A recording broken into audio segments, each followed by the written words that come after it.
Petra Evangelical Deliverance Church presents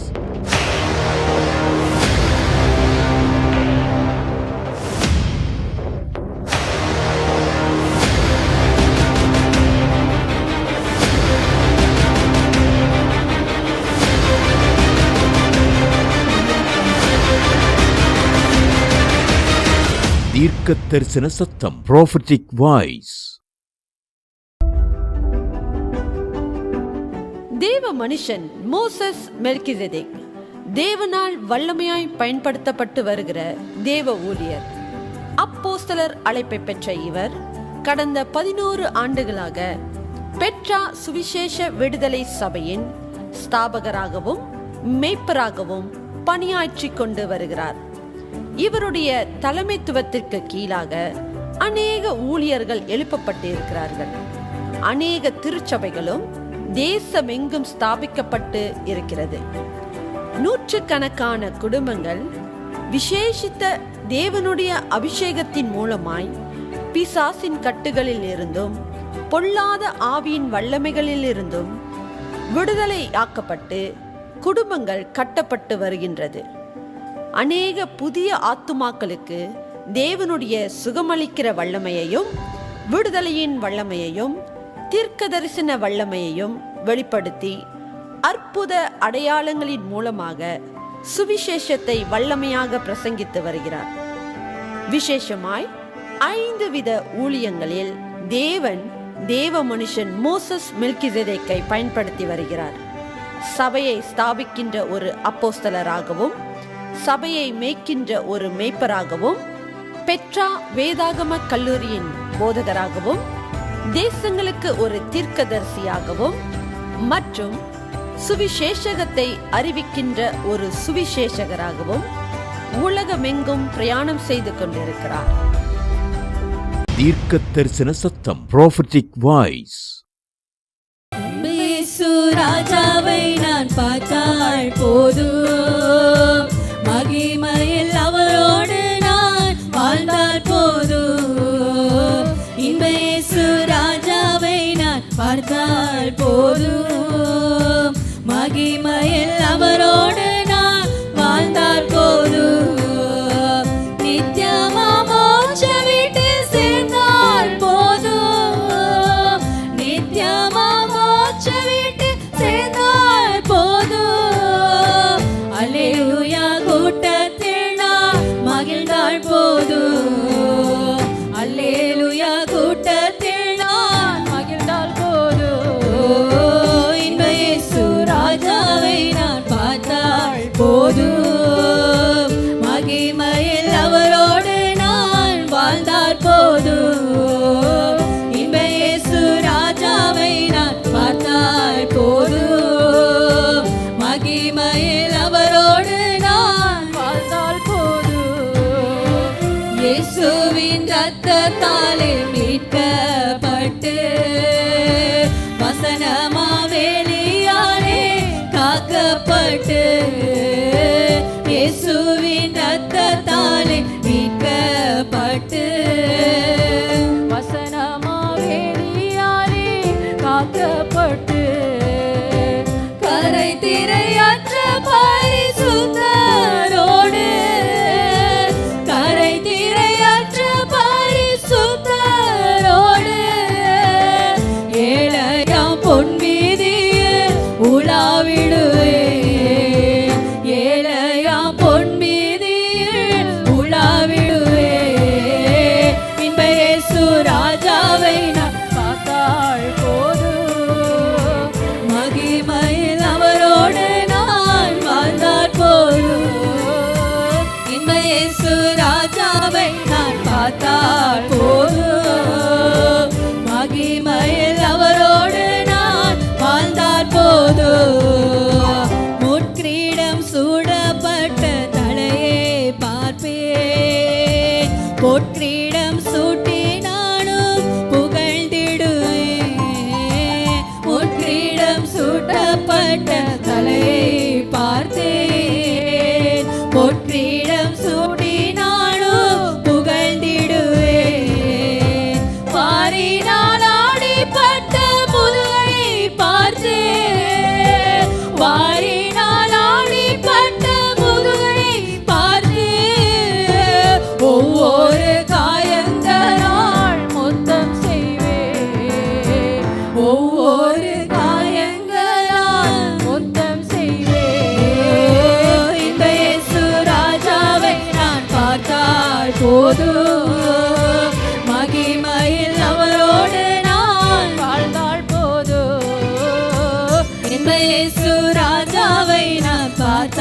பார்த்தால் போதும், மகிமையில் அவரோடு நான் வாழ்ந்தால் போதும்.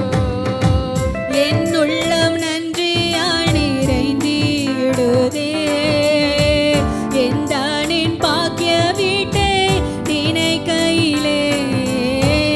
என் உள்ளம் நன்றியால் நிறைந்திடுதே, எந்தானின் பாக்கிய வீட்டை நினைக்கையிலே. அல்லேலூயா, ஆமென், அல்லேலூயா, அல்லேலூயா, ஆமென், அல்லேலூயா. வர்ணிக்க எந்த நாவு போதாதையா, வர்ணிக்க எந்த நாவு போதாதையா. இன்ப இயேசு ராஜாவை நான் பார்த்தால் போதும், மகிமையில் அவரோடு நான் வாழ்ந்தால் போதும். இன்ப இயேசு ராஜாவை நான் பார்த்தால் போதும், மகிமையில் அவரோடு நான் வாழ்ந்தால் போதும்.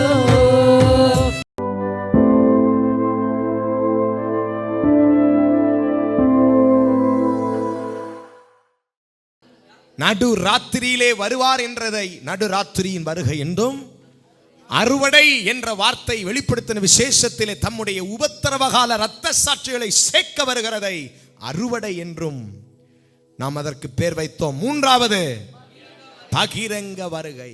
இப்ப எனக்கு சொல்லுங்க, உலகத்தினுடைய முடிவு எந்த கட்டத்தில் நடக்கும்? சத்தமா சொல்லுங்க. இந்த மூன்று கட்டத்தில் உலகத்தினுடைய முடிவு எந்த கட்டத்தில் நடக்கும்? பகிரங்கமான வருகையிலே, ரகசிய வருகையிலே தம்மோடு கூட எடுத்துக்கொள்ளப்பட்ட ஒரு கூட்ட பரிசுத்தவான்களோடு இயேசு 7ஆம் வருஷத்தின் கடைசி பகுதியிலே அர்மகதோன் யுத்தத்தை நடப்பிக்கும்படியாக தம்முடைய ஜனங்களோடு கூட இந்த பூமிக்கு இறங்கி வருவார். ஆமென் சொல்லுவோமாக. அப்பொழுது அந்த யுத்தத்தில், அந்த பகிரங்க வருகையில் இந்த உலகம் முடிவு அடையும். There will be the end of the world. ஆனால் அவருடைய முதல் கட்டமாகிய ரகசிய வருகையிலே அதற்கு முன்பாகவே சில அடையாளங்கள் நடைபெற வேண்டியது அவசியம். அதற்கு பெயர் ப்ரீ ட்ரிபுலேஷன் பீரியட் என்று சொல்லுவார்கள்.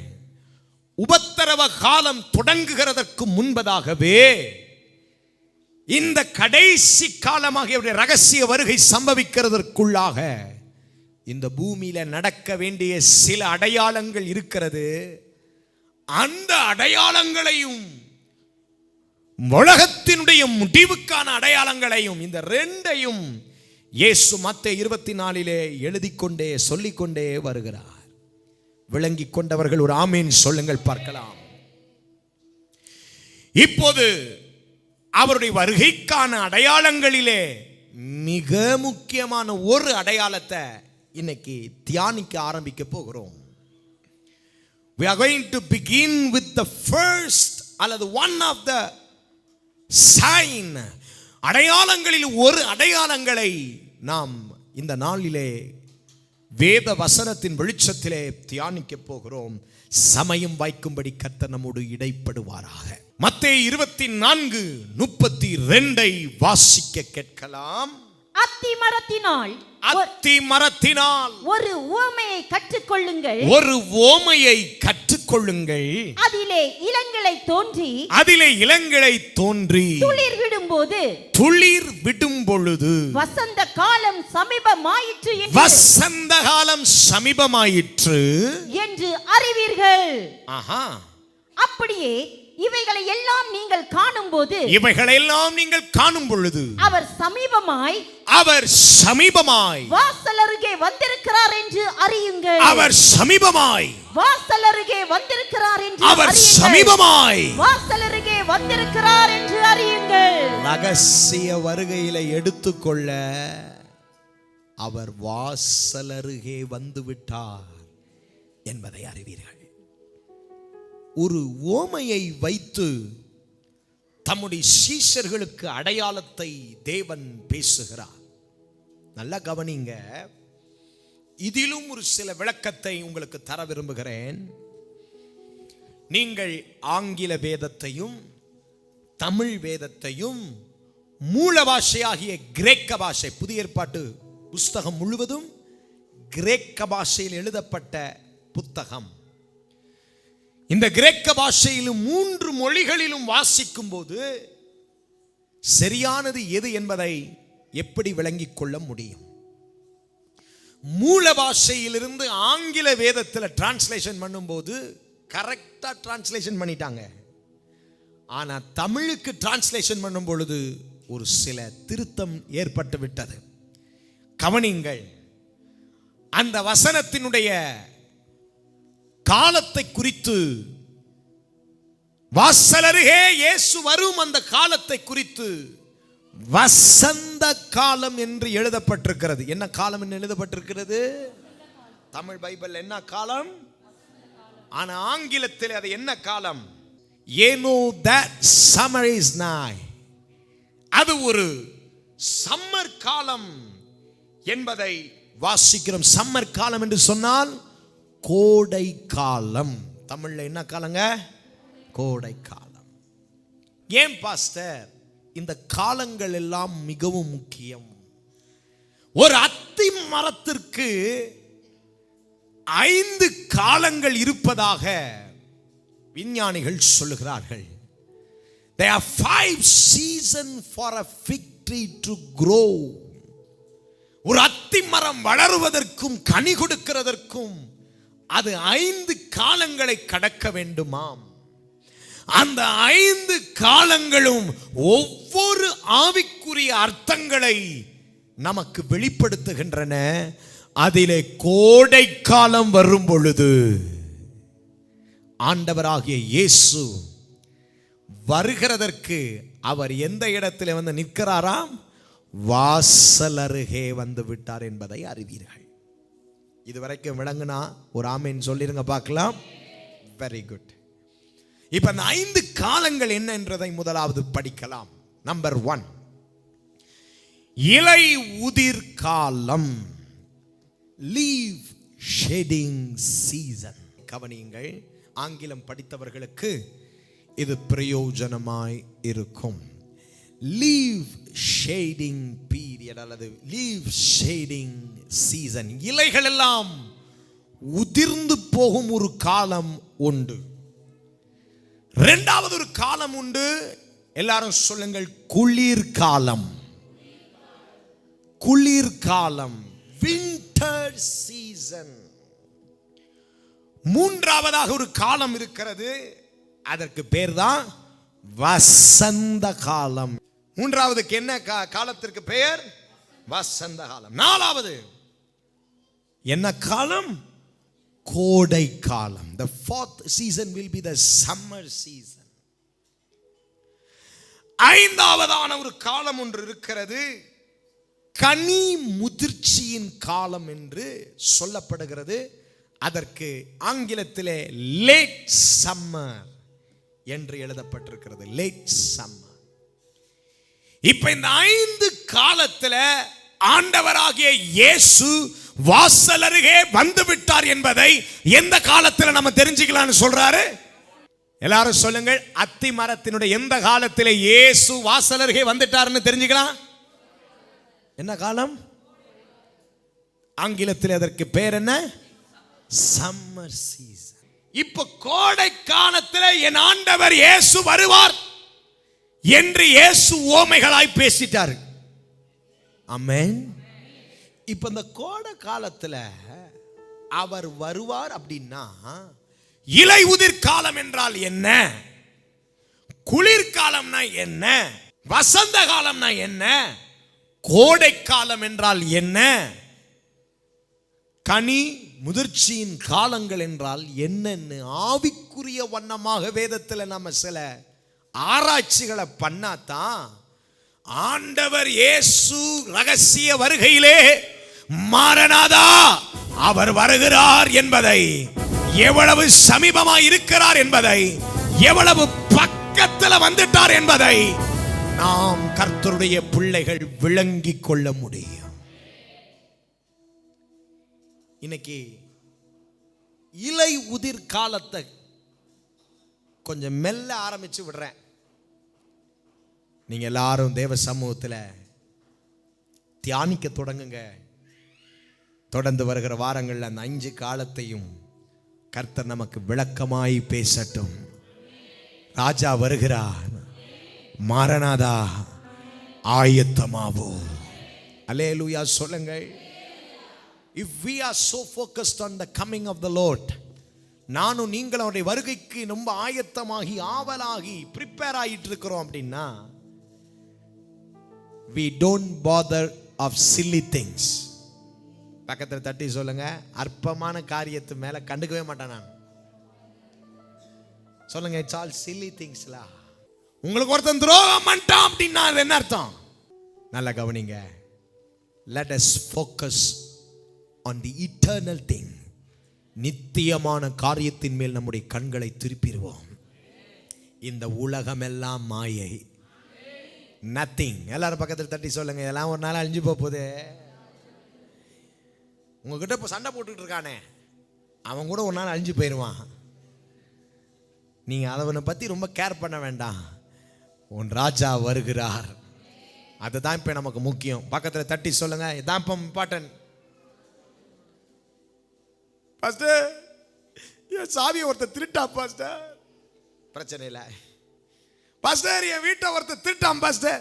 பிரச்சனை இல்லை. நான் எல்லாத்துக்கும் என்னத்துக்கு ஆயத்தமாயிட்டு இருக்கிறோம். எல்லாரும் கையை உயர்த்தி சொல்லுங்க, மாரநாதா.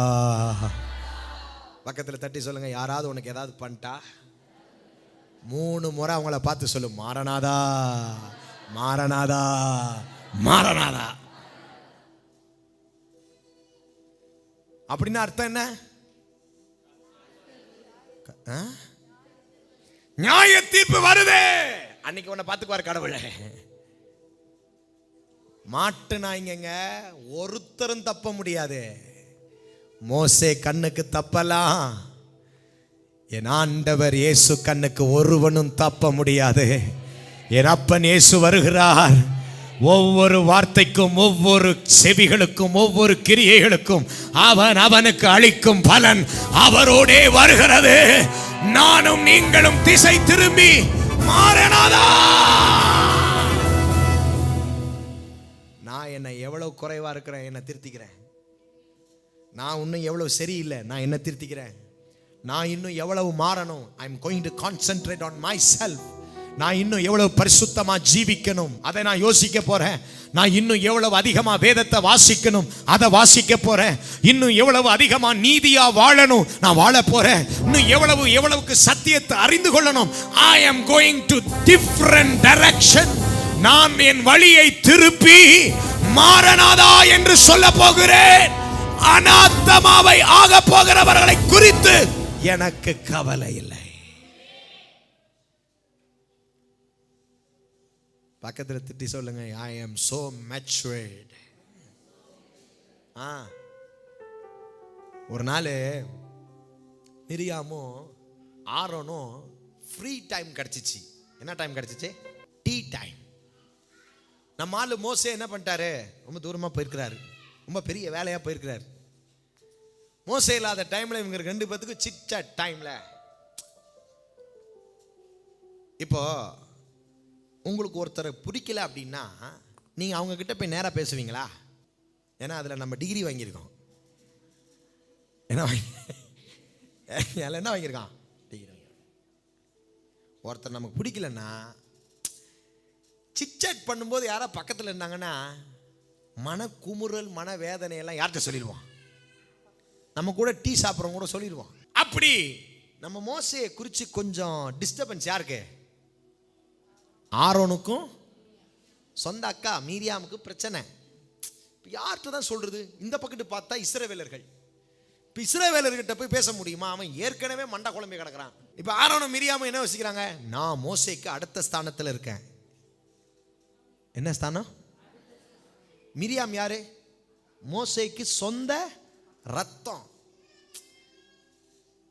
ஆரோன், நான் அக்கா தான்.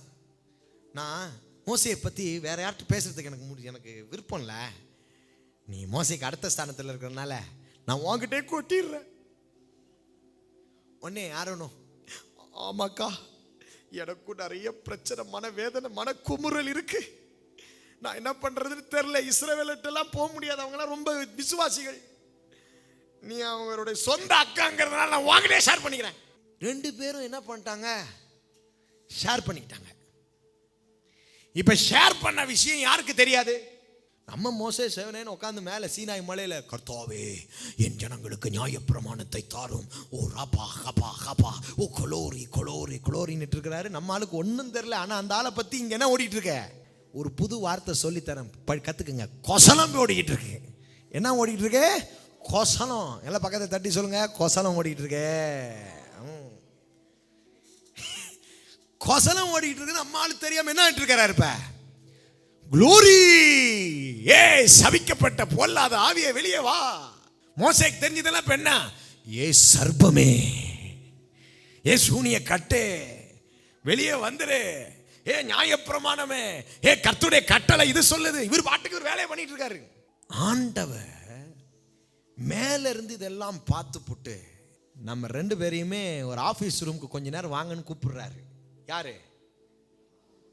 நம்முடைய எஜமான், பாஸ். 2 பேரையும் கூப்பிட்டு கேட்கிறாரு, என்ன மிரியாம், என்ன ஆரோன், 2 பேரும் என்ன பேசுனீங்க போல? நாங்க ஒன்றும் பேசலையே, நான்லாம் கேட்டுட்டு தானடா இருந்தேன். இன்னும் மோசையை பற்றி என்ன பேசிட்டு இருந்தீங்களாமே? ஆமா, அவர் எப்படி போய் அந்த ஸ்திரியை விவாகம் பண்ணாரு? அவ புறஜாதி இல்ல. மோசையோட மனைவி சிப்போரால் ஒரு புறஜாதி. அவர் போய் அவளை கல்யாணம் பண்ணலாமா அப்படின்னு தான் இவங்களுக்கு ஒரு கொசலம். வர வர இவர் சரியில்லை அப்படின்னு கொசலம். ஆண்டவர் என்ன கேட்கிறாரு, அவன் எவனை கல்யாணம் பண்ணா உனக்கு என்ன? இப்ப என்னத்துக்கு நீங்க 2 பேரும் கொசலம் பேசிக்கிட்டு இருக்கீங்க? அவன் எல்லாரும் மாதிரி இல்லப்பா, அவன் என்னோடு கூட முகமுகமாய் பேசிக்கொண்டிருக்கிறவன், அவன் என்னோடு கூட இருக்கிறவன், அவன் இத்தனை லட்சம் மக்களுக்கான விடுதலைக்கான காரியத்தை என் கிட்ட கேட்டு விசாரிச்சுக்கிட்டு இருக்கிறான்.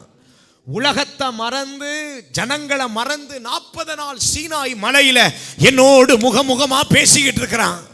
இப்ப இப்படி ஒரு பிஸியா என்கிட்ட பேசிக்கிட்டு இருக்கிறவனை குறிச்சு நீங்க 2 பேர் சைக்கிள் கேப்ல பேசிக்கிட்டு இருக்கீங்க. இதை நான் அனுமதிக்கவே மாட்டேன் என்று ஆண்டவர் மிரியாமுக்கு குஷ்ட ரோகத்தை வர பண்ணினார். என்ன சொல்ல வர்றேன் அப்படின்னா, மோசையுடைய கவனம் எல்லாம் ஜனங்க என்ன பேசுறாங்கன்றதுல இல்ல. ஹலோ, மோசையுடைய கவனம் எல்லாம் இஸ்ரவேல் ஜனங்கள் இவனை பத்தி இப்ப என்ன பேசிக்கிட்டு இருக்கிறாங்கன்றதுல இல்ல. தன்னுடைய அடுத்த ஸ்தானத்தில் இருக்கிற ஆரோன் என்ன பேசுறாங்கிறது இவருக்கு இப்ப முக்கியம் இல்ல. மிரியாம் சொந்த சகோதரி இப்ப என்ன பேசிக்கிட்டு இருக்கிறான்னு முக்கியம் இல்ல. இவருக்கு முக்கியம் எல்லாம் ஒரு மகிமை அந்த மலையில இறங்கி இருக்கிறது. எனக்கு உங்க மகிமையை காண்பித்து அருளும், எனக்கு உங்க அபிஷேகத்தை காண்பித்து அருளும், எனக்கு உங்க பிரசன்னத்தை காண்பித்து அருளும், எனக்கு உங்க அபிஷேகத்தை காண்பித்து அருளும். He is so busy under the presence of God. ஆண்டவர் பிரசன்னத்துல இருக்கிறாரு. யார் என்னை பற்றி பேசினாலும் எனக்கு கவலை இல்ல. யார் என்னை மூர்க்க சொன்னாலும் பரவாயில்ல. யார் என்னை நியாயம் தீர்த்தாலும் பரவாயில்ல. எனக்கு உங்க மகிமையை காண்பித்து அருளும். Show me your glory. என்ன சம்பவித்தது தெரியுமா? அவன் தேவனோடு இருக்க இருக்க அவனை குறித்து யார் எல்லாம் என்ன குறம் கூறினார்களோ, என்ன பேசினார்களோ, அவர்களை கர்த்தர் பார்த்து கொண்டார். கர்த்தர் நியாயம் தீர்த்தார். கர்த்தர் இறங்கினாரு. உன்னை குறிச்சி யார் யாரெல்லாம், யார் யாருடைய வீட்டில் எல்லாம், யார் யாருடைய எல்லையில் எல்லாம் பேசிக்கொண்டிருக்கிறாங்கன்னு எனக்கு தெரியல. என கருமையான தேவ பிள்ளைய, இந்த ராத்திரி ஒரே ஒரு முடிவெடு. என் ஆண்டவர் வருகிறார். அவர் வருகைக்கு என்னை ஆயத்தமாக்குகிறேன். இன்னும் பரிசுத்தமாக்குகிறேன். இன்னும் ஒழுங்காய் மாறுகிறேன். என்னை நீதிப்படுத்துகிறேன். அப்படி ஒரு முடிவு இன்னைக்கு நீ எடுத்துட்டீங்கன்னா, உங்களை குறித்து யார் பேசினாலும் கர்த்தர் அங்கே இறங்குவா. கர்த்தர் அங்கே இறங்குவா. கர்த்தர் இறங்குறா. இயேசுவின் நாமத்தில் டிக்ளேர் பண்றேன், இதை யார் பெற்றுக்கொள்ளுகிறீர்களோ பெற்றுக்கொள்ளுங்கள். உன்னை குறித்து ஒரு கூட்டம் பேசுகிறது, உன்னை குறித்து ஒரு கூட்டம் பயங்கரமாய் பேசிக் கொண்டிருக்கிறது. அவர்களை கண்டு நீ கலங்காத, திரும்பி வந்துராத, சீனாயை விட்டு இறங்கிறாத, மகிமையை விட்டு இறங்கிறாத. கர்த்தர் இப்போ இறங்குறாரு. உன்னை குறித்து பேசுறவன் வீட்டுல இறங்குறாரு, எல்லையில இறங்குறாரு. மிரியாமுக்கு குஷ்டமானால் அவர்களுக்கு என்னவா? மாரநாதா. எல்லா கையை உயர்த்தி சொல்லுங்கள், மாரநாதா, மாரநாதா, மாரநாதா, மாரநாதா. அவன் பேசினதற்கு அவன் கர்த்தருக்கு கணக்கு கொடுக்கட்டும். எங்க கவனம் எல்லாம் மகிமை. ராஜா வருகிறார், ஆயத்தமாவோ. ராஜா வருகிறார், என் இயேசு வருகிறார், எதிர்கொண்டு செல்லுவோம்.